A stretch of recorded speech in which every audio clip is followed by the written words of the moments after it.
जिथे पंजाबी बैठा है, देशवासी पंजाबी भरा बैठा है, बहुत माड़ी घटना साडे नाल वापरी है और पूरे देश भर दे लोगों ने इस गल दा अफसोस किया ते चिंता जाहिर की।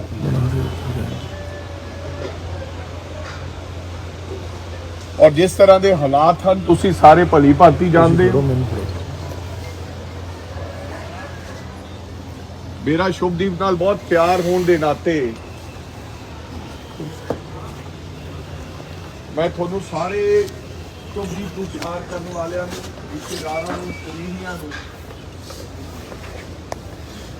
ये दसना चाहना है कि कल जो जी घटना वापरी तुसी सारे भली भांति जानते हो।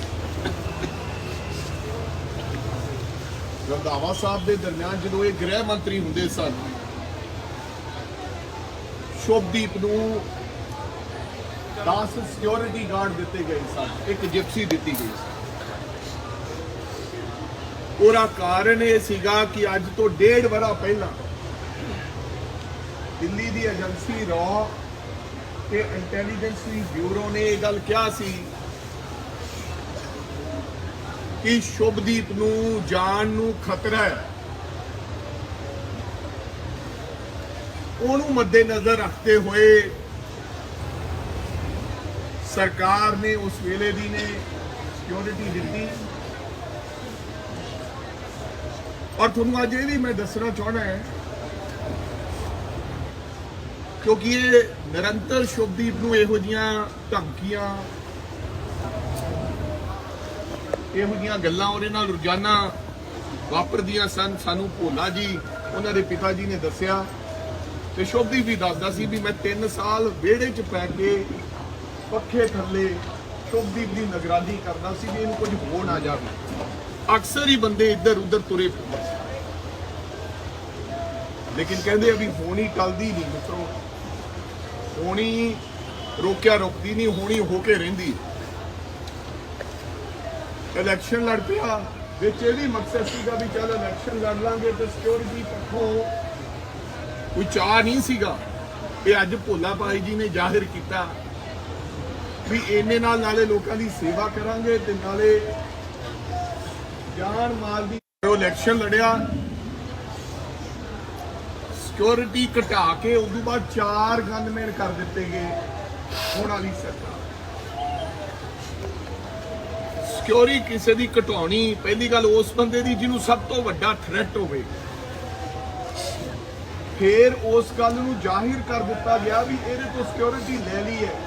रंधावा साहब होम मिनिस्टर रहे हैं, ये कोई कर नहीं सकता इस तरह, सरकार दस नहीं सकती क्योंकि जिस बंदे नूं खतरा होवे उहदी सिक्योरिटी लैके तुसीं उजागर करता कि हुण सिक्योरिटी वापस।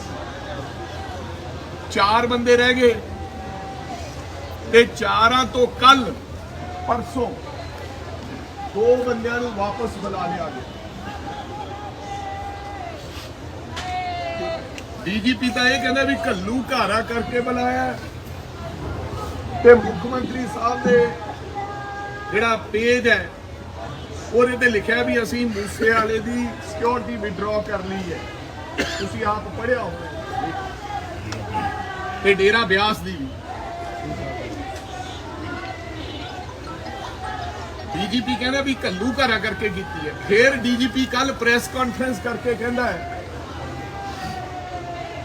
भी ये कोई 2 गनमैन सी, ये लैके नहीं गया। एक गनमैन उहदे चों बीमार हो गया, उहनूं भोला जी दवाई दवा के लाए। एक घरे सी भी घरे भी किसी ने रहना है ते जे 2 नाल भी हुंदे तो 15 का किवें सामना कर पाउंदे। 4 गड्डियां और पहला कतल नहीं, इदू पहला 35-40 कतल हो चुके हैं। कई कबड्डी प्लेयरां दे हो गए दिन दिहाड़े, कईयां दे पुत्त चले गए। सो फिर शर्म की गल यह सी भी डीजीपी 4 मिनटां वास्ते उन्हें प्रेस कॉन्फ्रेंस। हालांकि शुभदीप का किसी गैंगवार दे नाल कोई लेना देना नहीं। ਤੇ ਕਿਹਾ ਬੁਲਟ ਪ੍ਰੂਫ ਗੱਡੀ ਵੀ ਹੈ। ਬੁਲਟ ਗਰੂਪ ਜਿਹੜੀ ਗੱਡੀ ਆ ਉਹਨੇ ਆਪਦੀ ਜਾਨ ਤੋਂ ਡਰਦੇ ਨੇ ਆਪ ਬਣਾਈ ਸੀ, ਸਰਕਾਰ ਨੇ ਨਹੀਂ ਦਿੱਤੀ ਉਹਨੂੰ। ਜਿਹੜੀ ਚੀਜ਼ ਤੂੰ ਦਿੱਤੀ ਨਹੀਂ ਉਹਦੀ ਕਾਹਦੀ ਇਹ ਗੱਲ ਕਰ। ਸੋ ਇਹ ਸਾਰੀਆਂ ਗੱਲਾਂ, ਔਰ ਸਰਕਾਰ ਨੂੰ ਕੋਈ ਬੰਦਾ ਨਾ ਮੋੜਿਆ ਹੋਵੇ ਤੇ ਸਰਕਾਰ ਨੂੰ ਇਹ ਹੈ ਵੀ ਛੇਤੀ ਛੇਤੀ ਇਹ ਪੋਸਟਮਾਰਟਮ ਹੋਵੇ ਤੇ ਕੰਮ ਸੰਭੇ ਤਾਂ ਫੇਰ ਇਹਨੂੰ ਸਿੱਟੇ 'ਚ ਪਾ ਦਿਆਂਗੇ। ਪਰਿਵਾਰ ਨਾਲ ਗੱਲ ਕੀਤੀ ਹੈ, ਪਰਿਵਾਰ ਨੇ ਕਿਹਾ ਕਿ ਨਹੀਂ ਇਹ ਸਾਡੇ ਨਾਲ ਧੱਕਾ ਹੋਇਆ। ਬਾਈ ਭੋਲਾ ਜੀ ਵੱਲੋਂ, ਸ਼ੁਭਦੀਪ ਦੇ ਪਿਤਾ ਜੀ ਵੱਲੋਂ 3 ਚੀਜ਼ਾਂ ਦੀ ਡਿਮਾਂਡ ਕੀਤੀ ਗਈ। ਪਹਿਲੀ ਚੀਜ਼ ਤਾਂ ਇਹ ਵੀ ਇਹ ਸਾਰੀ ਇਨਕੁਆਇਰੀ ਜਿਹੜਾ ਮੌਜੂਦਾ ਹਾਈ ਕੋਰਟ ਦਾ ਜੱਜ ਹੈ ਉਹਦੇ ਅਧੀਨ ਹੋਣੀ ਚਾਹੀਦੀ ਹੈ। ਪੁਲਿਸ ਤੇ ਕੋਈ ਵਿਸ਼ਵਾਸ ਨਹੀਂ ਤੇ ਨਾਲ NIA ਤੇ CBI ਦੀ ਵੀ ਸਲਾਹ ਲਈ ਜਾਵੇ। ਤੇ ਦੁੱਧ ਦਾ ਦੁੱਧ, ਪਾਣੀ ਦਾ ਪਾਣੀ ਹੋ ਜਾਵੇ। ਦੂਜੀ ਡਿਮਾਂਡ, ਜਿਹੜੇ ਲੋਕਾਂ ਨੇ ਸ਼ੁਭਦੀਪ ਦੀ ਉਹ ਐਡੀ ਫਾਈਲ ਹੋਣੀ ਹੈ ਸਿਕਿਉਰਿਟੀ ਵਾਲੀ ਵੀ ਇਹਨੂੰ ਖਤਰਾ ਹੈ, ਕਿਹੜੀਆਂ ਕਿਹੜੀਆਂ ਰਿਪੋਰਟਾਂ ਲੱਗੀਆਂ ਸੀ, ਉਹਨੇ ਕਿਹੜੇ ਬਿਹਾਫ ਤੇ ਇਹਦੀ ਸਿਕਿਉਰਿਟੀ ਵਾਪਸ ਲਈ ਤੇ ਕਾਨੂੰਨ ਦੀ ਉਲੰਘਣਾ ਕਿਉਂ ਕੀਤੀ, ਜੱਗ ਜ਼ਾਹਿਰ ਕਰਕੇ ਉਹਨਾਂ ਖਿਲਾਫ ਬਣਦੀ ਕਾਰਵਾਈ। ਤੇ ਤੀਜੀ ਡਿਮਾਂਡ ਜਿਹੜੀ ਉਹਨਾਂ ਨੇ ਕਹੀ ਕਿ ਜਿਹੜਾ DGP ਨੇ ਕਿਹਾ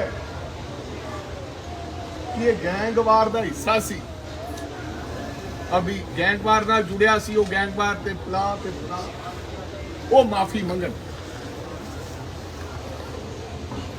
ਸੋ ਇਸ ਕਰਕੇ ਜਿਹੜਾ ਆਪਾਂ ਅੰਤਿਮ ਸੰਸਕਾਰ ਦੇ ਵਿੱਚ ਅਫਸਰ ਸਾਹਿਬਾਨ ਬੈਠੇ ਹੈ, ਉਹ ਤਾਂ ਸਵੇਰ 5 ਵਜੇ ਆ ਕੇ ਵੀ ਛੇਤੀ ਨਿਬੇੜ ਦੀਏ। ਸੋ ਇਹ ਮੇਰਾ ਖਿਆਲ ਆਮ ਲੋਕਾਂ ਦੀਆਂ ਮੰਗਾਂ ਹੈ, ਆਮ ਗੱਲ ਹੈ, ਕੋਈ ਸੌਦਾ ਨਹੀਂ। ਇੱਕ ਜਿਹੜੀ ਮਾਂ ਵਿਚਾਰੀ ਰੋ ਕੇ ਵਿਲਕੀ ਜਾਂਦੀ ਹੈ, ਜਿਹੜੀ ਕਹਿੰਦੀ ਵੀ ਸ਼ੁਭਦੀਪ ਮੇਰੇ ਤੋਂ ਤੀਜੇ ਦਿਨ ਆਉਂਦਾ ਤਾਂ ਜੂੜਾ ਮੇਰੇ ਤੋਂ ਕਰਾਉਂਦਾ ਸੀ, ਕਹਿੰਦਾ ਸੀ ਮੰਮੀ ਜੇ ਤੂੰ ਜੂੜਾ ਕਰਦੇ ਤਾਂ ਮੈਨੂੰ ਬੜਾ ਆਰਾਮ ਆਉਂਦਾ ਹੈ। ਉਹ ਬਾਪ ਜੀ ਨੇ ਸ਼ੁਭਦੀਪ ਬਿਮਾਰ ਹੋ ਗਿਆ ਤੇ ਉਹਦਾ ਸਾਈਕਲ ਠੇਲਾ ਵੇਚ ਕੇ ਉਹਦਾ ਇਲਾਜ ਕਰਾਇਆ ਤੇ ਜਿਨ੍ਹਾਂ ਨੂੰ ਕੁਝ ਨਹੀਂ ਦਿਖਦਾ ਉਹਦੇ ਬਿਨਾ। ਇੱਕ ਪੁੱਤ ਹੋਵੇ ਤੇ ਉਹ ਵੀ ਜਾਵੇ ਮਰ, ਚਾਰਾ ਨਹੀਂ ਗਾ, ਮਰੇ ਨਾ ਮਰਿਆ ਨਹੀਂ ਜਾਂਦਾ, ਹੋਰ ਕੋਈ ਚਾਰਾ ਨਹੀਂ ਹੈ ਦੋਸਤ। ਅਮਰੀਕਾ ਤੇ ਕੈਨੇਡਾ ਦੇ ਵੱਡੇ ਵੱਡੇ ਸਿੰਗਰ, ਕਲਾਕਾਰ ਹਿੰਦੁਸਤਾਨ ਦੇ, ਉਹਨਾਂ ਨੇ ਇਸ ਗੱਲ ਤੇ ਚਿੰਤਾ ਜ਼ਾਹਿਰ ਕੀਤੀ ਹੈ ਕਿ ਇਹ ਬਹੁਤ ਮੰਦਭਾਗੀ ਘਟਨਾ ਹੈ, ਇਹ ਨਹੀਂ ਹੋਣਾ ਚਾਹੀਦਾ।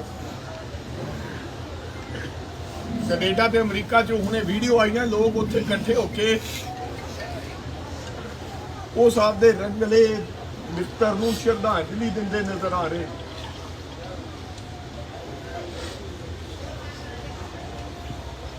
ਜਿਹੜੀ ਉਹ ਬੁਲੰਦ ਆਵਾਜ਼ ਸੀ ਦੋਸਤੋ, ਜਿਹਨੇ ਦੁਨੀਆ ਦੇ ਵਿੱਚ ਧਮਾਲ ਮਚਾਈ ਵੀ ਸੀ, ਉਹ ਅੱਜ ਬੰਦ। ਅਸੀਂ ਸਾਰੇ ਲੋਕ, ਹੁਣ ਸ਼ੁਭਦੀਪ ਤਾਂ ਬੰਦ ਨਹੀਂ ਸਕਦਾ ਕੋਈ, ਆਪਾਂ ਸਾਰੇ ਲੋਕ ਅੱਜ ਉਸ ਪਰਿਵਾਰ ਨਾਲ ਇਸ ਔਖ ਦੀ ਘੜੀ ਵਿੱਚ ਖੜੇ ਆ। ਫੈਸਲਾ ਜੋ ਵੀ ਹੋਏਗਾ ਪਰਿਵਾਰ ਦਾ ਹੋਏਗਾ, ਨਾ ਕਿਸੇ ਰਾਜੇ ਵੜਿੰਗ ਦਾ, ਨਾ ਕਿਸੇ ਵਿਅਕਤੀ ਵਿਸ਼ੇਸ਼। ਔਰ ਕੋਈ ਇਸ ਫਿਰ ਉਸ ਤੋਂ ਬਾਅਦ ਆਪਾਂ ਜੋ ਪਰਿਵਾਰ ਦੇ ਹੁਕਮ ਅਨੁਸਾਰ ਅੰਤਿਮ ਵਿਦਾਇਗੀ ਆਪਣੇ ਰੰਗਲੇ ਸੱਜਣ ਨੂੰ ਦੇ ਕੇ ਆਵਾਂਗੇ। ਬਹੁਤ ਧੰਨਵਾਦ ਕਿ ਤੁਸੀਂ ਇਸ ਦੁੱਖ ਦੀ ਘੜੀ ਪਰਿਵਾਰ ਦੇ ਨਾਲ ਮੋਢੇ ਨਾਲ ਮੋਢਾ ਲਾ ਕੇ ਖੜੇ ਹੋ। ਮਾਫੀ ਚਾਹੁੰਦੇ ਹਾਂ ਕਿ ਪਰਿਵਾਰ ਵੱਲੋਂ ਚਾਹ ਪਾਣੀ ਜਾਂ ਕੋਈ ਐਸਾ ਇੰਤਜ਼ਾਮ, ਕਿਉਂਕਿ ਵਿਚਾਰਾ ਭੋਲਾ ਜੀ ਨੂੰ ਤਾਂ ਹੁਣ ਕੱਲ ਦੀ ਇੱਕ ਫੁਲਕਾ ਖਵਾਇਆ ਧੱਕੇ ਨਾਲ ਦੀ ਬਿਮਾਰ ਨਾ ਹੁੰਦਾ। ਉਹ ਇਸ ਗੱਲ ਦੀ ਖਿਮਾ ਮੰਗਦੇ ਆ, ਮਾਫੀ ਮੰਗਦੇ ਆ ਕਿ ਅਗਲੀ ਜੋ ਜਿਹੜੀ ਕਾਰਵਾਈ ਹੋਊਗੀ ਜਾਂ ਗੱਲ ਹੋਊਗੀ ਤੁਹਾਨੂੰ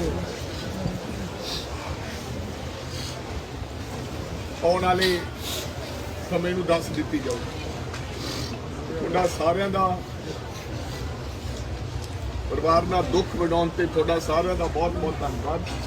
ਮੈਂ ਸੋਚਿਆ ਤੁਸੀਂ ਵਾਹਵਾ ਚਿਰ ਤੇ ਬੈਠੇ ਹੋ, ਤੁਹਾਨੂੰ ਸਾਰੀ ਇਤਲਾਹ ਤੇ ਜਾਣਕਾਰੀ, ਕਈ ਲੋਕ ਸ਼ਸ਼ੋ ਪੰਚ ਹੈ